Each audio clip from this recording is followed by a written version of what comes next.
Hi everyone, today I'm doing a book haul video because last week it was my birthday. Yes, I'm a year older and I got a few books, so I just wanted to share them with you. First up, my brother and sister-in-law got me the Wit, Wisdom and Timey-Wimey Stuff, the Quotable Doctor Who.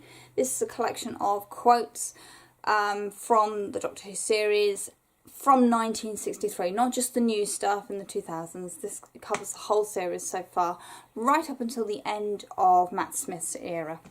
And it's set out in a beautifully illustrated collection. And each chapter is broken, covering into one area. This is the TARDIS one. And they have quotes throughout the series on that topic. And there's some crackers in here. I love quoting books. I love little books that give you snippets because they're just fun to dip in and find a quote that you really enjoy. Or we've got the Terry Pratchett Discworld quotable one, and I've got a Lord of the Rings one about the place, and I'm sure we've got Douglas Adams one as well because he was full of so many quotes.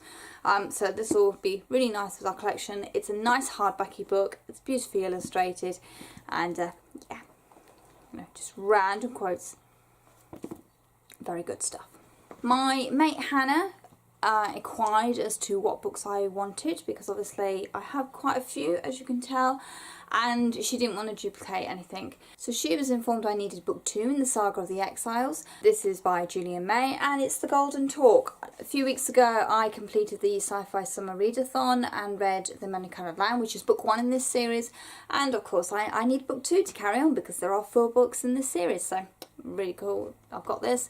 I'm under strict instructions not to look at the back page because there's a major spoiler at the end of this story, so I'm going to have to start from the front. She was also really generous and got me American Gods by Neil Gaiman.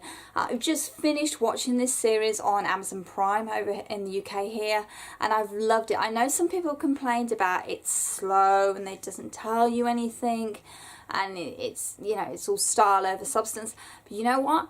I loved it. I thought it was beautiful to watch. I liked the full immersion that we had of coming to know this world of all the gods that have come to America.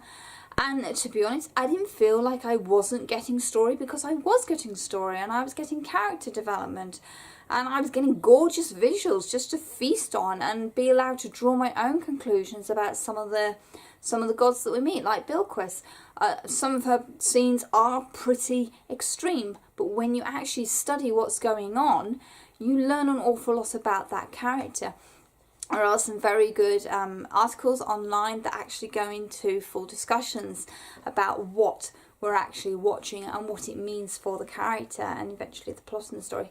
So I'll be interested in reading this because I know a lot of people like this and there's the TV series and really like the TV series.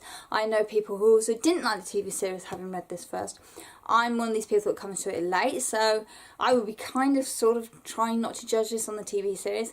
What I'm hoping to do is look for the differences, why things were changed, what I thought worked really well on screen and what worked really well in the book. Because obviously they're two tellings of one story.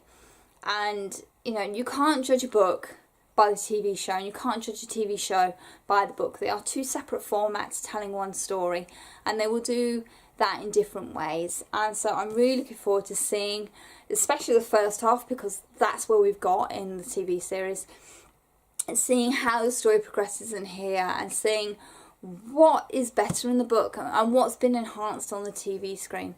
So yeah. We then went out and did some shopping. I've been given some birthday money, so I was allowed to go and buy a few books, but hubby was really nice and kind of spoilt me a little bit.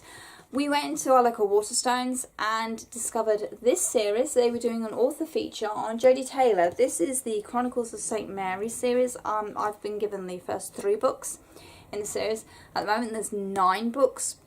I don't know if that's all of them or if there's going to be another one, but they've recently been republished. I did come across the first book with a completely different cover, so the fact that the whole lot's been republished with nice matching covers, as you can see, they are just gorgeous to look at. Yeah, and it's It was described as a mix of history meets time travel. Now, I'm a big Doctor Who fan, and one of the first things we learn about the Doctor back in the 60s is that he's an observer. He will never interfere with history. Well, we know how well that rule went down. So it would be interesting to see what happens in this series that, you know, gets broken. That these guys are supposed to be observers of history. They've got this access to time travel. How has this been broken, and what are the effects of it?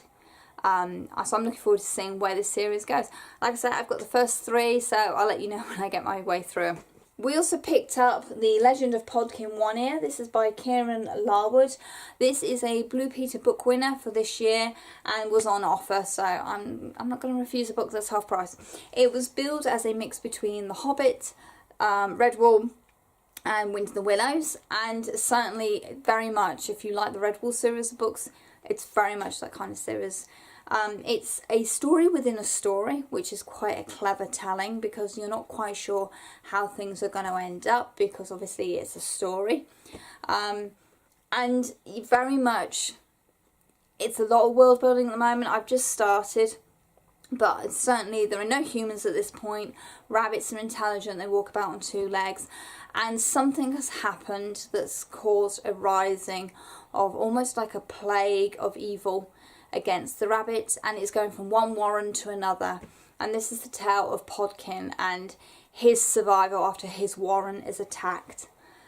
So yeah, I'm looking forward to reading the rest of this, because it started off as a cracking read. I'm really enjoying it, and certainly, you know, if you've got a sort of 10, 11-year-old who kind of wants to get into fantasy but isn't quite sure, I would say this is probably the perfect book to jump into, because it's quite an easy read, but it's not patronising at all, and it has all the characteristics of a proper fantasy story.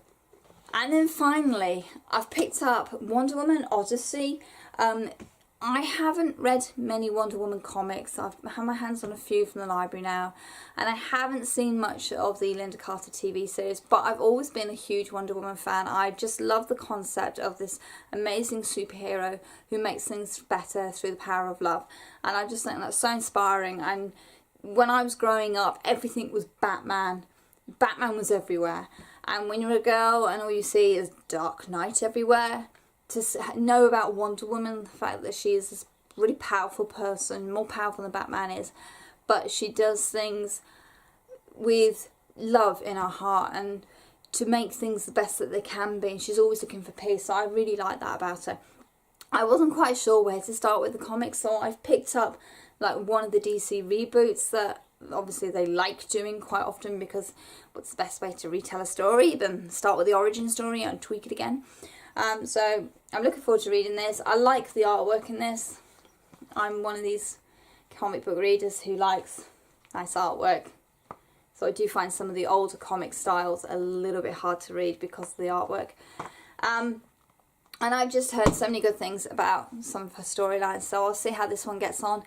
And because it's kind of like a rebooty origin story, it'd be interesting to see how it compares with the film that's just come out, which obviously is a mashup of some of her origin stories and how she develops as a character. So we go. So that's my book haul. Let me know if there's anything on that pile that you've read and you thought was amazing. I mean, obviously you're all going to tell me American Gods is just so good, so I'm looking forward to reading that, obviously. Thank you very much for watching. I'm trying not to melt too much in this heat. Us in the UK, we don't have air conditioning. We're not used to extreme temperatures, and I'm kind of suffering a little bit, so it's time for lots and lots of reading in the shade, which is, you know, always a great excuse. Thank you very much for watching, and happy reading. Bye everyone.